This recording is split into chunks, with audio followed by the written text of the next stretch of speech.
Hello scholars, कैसे हैं आप सब। साइंस का चैप्टर 18 वेस्ट वाटर स्टोरी, इस चैप्टर की रीडिंग कर रहे हैं हम। और आज के वीडियो में हम इसका टॉपिक 18.5 बेटर हाउसकीपिंग प्रैक्टिसेस इसको जानेंगे। इसमें हम ये जानेंगे कि हम अपने घर में जो भी साफ सफाई जो भी काम करते हैं उसमें क्या ऐसी आदतें अपने अंदर डालें जिससे कि हम जो भी वेस्ट वाटर डेवलप हो रहा है उसको रिड्यूस भी कर सकें और उसको इस तरीके से ना डेवलप करें कि हमारा सीवर या सीवरेज सिस्टम वो किसी प्रकार से चोक हो जाए या वो हमको डिस्टरबेंस पैदा करे। चलिए स्टार्ट करते हैं। One of the way to minimize or eliminate waste and pollutants at their source is to see what you are releasing down the drain। सबसे पहले जब मैंने आपको पहले बताया था कि वेस्ट वाटर कहाँ से जनरेट हो रहा है।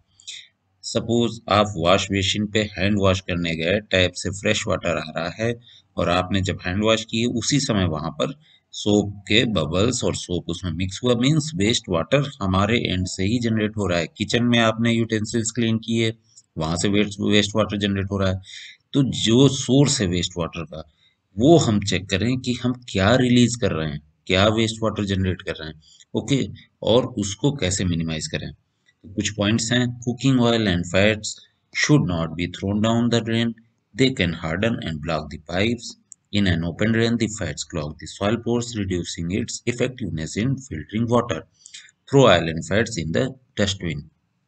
हमारे किचन में जो भी vegetable oil, cooking oil use होता है, फैट्स जैसे घी हो गया, बटर हो गया, इस टाइप की जो भी चीजें यूज होती हैं उनको, या बचा हुआ उसका कुछ भी है उसको हमें डायरेक्ट जो है सिंक में या ड्रेन में नहीं फेंकना चाहिए।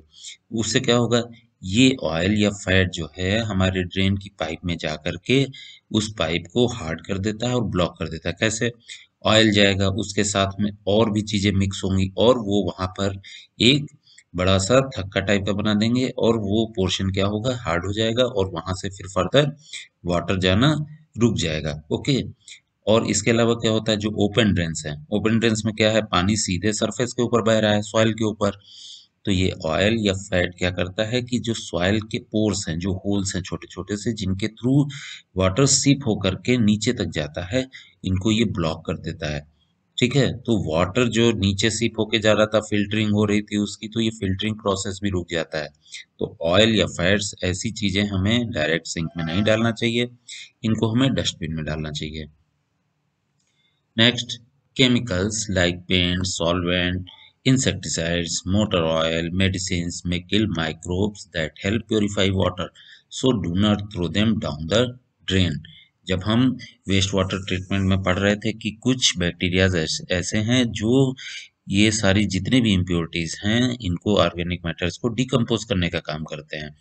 अगर हम पेंट, सॉल्वेंट, इस तरीके की चीजें अगर उसमें डालेंगे तो इस तरीके के जो माइक्रोब्स हैं, बैक्टीरियाज हैं, वो मर जाएंगे। ओके, फिर फर्दर ये वाटर को जो प्योरीफाई कर रहे थे, जो हमारी हेल्प कर रहे थे, वो नहीं हो पाएगी। तो इस तरीके के पेंट, सॉल्वेंट्स, इनको भी हमें डायरेक्ट ड्रेन में नहीं डालना चाहिए। Used tea leaves, solid food remains, soft toys, cotton, sanitary towels, etc. should not be thrown in the dustbin. These waste choke the drains. They do not allow free flow of oxygen. This hampers the degradation process. जो घर kitchen में चाय की पत्ती है, इसके अलावा जो खाना बच जाता है, सॉफ्ट टॉयज हैं, carton, sanitary pad, sanitary towels, इस तरीके की जितनी भी चीजें हैं ये भी हमें डायरेक्ट जो है इसमें, जो हमारा ड्रेनेज सिस्टम है इसमें नहीं डालना चाहिए। क्या होगा, ये जा करके एक तो सबसे पहले आपकी ड्रेनेज सिस्टम को चोक कर सकते हैं, सीवर लाइन को चोक कर सकते हैं। ओके, और अगर ये वहां से पास भी हो गए तो आगे जहां भी ये वाटर कलेक्ट हो रहा है उसकी सरफेस पे ये इकट्ठा हो जाएंगे। फिर क्या होगा कि ये ऑक्सीजन को वाटर के अंदर मिक्स नहीं होने देंगे। ऑक्सीजन मिक्स नहीं होगा तो आपको पता है जो एरोबिक बैक्टीरियाज हैं वो उसमें डेवलप नहीं हो पाएंगे और जो हमारा ये डिकम्पोजिशन, डिग्रेडेशन होना चाहिए था वेस्ट वाटर का, वो नहीं हो पाएगा। तो इस तरीके की चीजें हम अपने घर पे करके और इस तरीके का जो वेस्ट वाटर डेवलप हो रहा है उसको हम रिड्यूस भी कर सकते हैं और उसको हम प्रॉपरली डिस्पोज ऑफ करेंगे। इसके अलावा देखिए ब्लू बॉक्स में कुछ दिया हुआ है। In the year 2016 the government of India has initiated a new mission known as Swachh Bharat, under which a lot of drives such as proper sewage disposal and providing toilets for everyone have been started 2016 में government of India ने एक initiative लिया था, mission के रूप में इसको launch किया था। क्या मिशन का नाम है? स्वच्छ भारत। इसको याद भी रखिएगा, कभी आपके जीके में भी पूछा जा सकता है। ओके, इसमें गवर्नमेंट ने काफी काम किया। प्रॉपर सीवेज का डिस्पोजल कैसे हो, हर घर में टॉयलेट हो, इस तरीके की चीजें ली गई, इस तरीके का इनिशिएटिव लिया गया। इसके अलावा एक और है vermi processing toilet. Vermi processing toilets क्या होते हैं? A design of a toilet in which human excreta is treated by earthworms has been tested in India.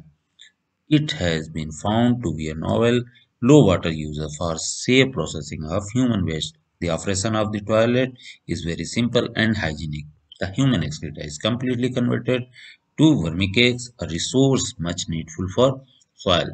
जो ह्यूमन एक्सक्रीटा है, जो हम लोगों का ह्यूमंस का मलमूत्र है, ओके, इसको ट्रीट करने के लिए एक डिजाइन तैयार की गई टॉयलेट की। इसमें क्या होता था? इसमें अर्थवॉर्म्स के थ्रू इसकी प्रोसेसिंग होती थी, वर्मी प्रोसेसिंग। ओके, उससे क्या होता था? अर्थवॉर्म्स उसको कन्वर्ट कर देते हैं, ह्यूमन एक्स्ट्रा को, ह्यूमन वेस्ट को, किसमें? वर्मी केक्स में। और ये फर्दर हमारी सॉइल्स के लिए यूजफुल रिसोर्स की तरह काम आते हैं। ठीक है, इसमें वाटर भी कम यूज होता है और ये हाइजीनिक भी है। तो ये भी एक हमारे यहाँ इंडिया के अंदर इस तरीके के टॉयलेट्स बना के इनकी टेस्टिंग हुई और ये सक्सेसफुल रही है। तो ये कुछ तरीके हैं हमारे वेस्ट वाटर को हम घर में कैसे यूज कंट्रोल कर सकते हैं। इसके बाद नेक्स्ट टॉपिक हमारा है sanitation and disease. Sanitation and disease में हम जानेंगे कि साफ सफाई किस तरीके से रखनी है और उसके लैक में क्या बीमारियां किस तरीके से हो सकती हैं। तो इस टॉपिक को हम नेक्स्ट वीडियो में कवर करेंगे। Till then, bye.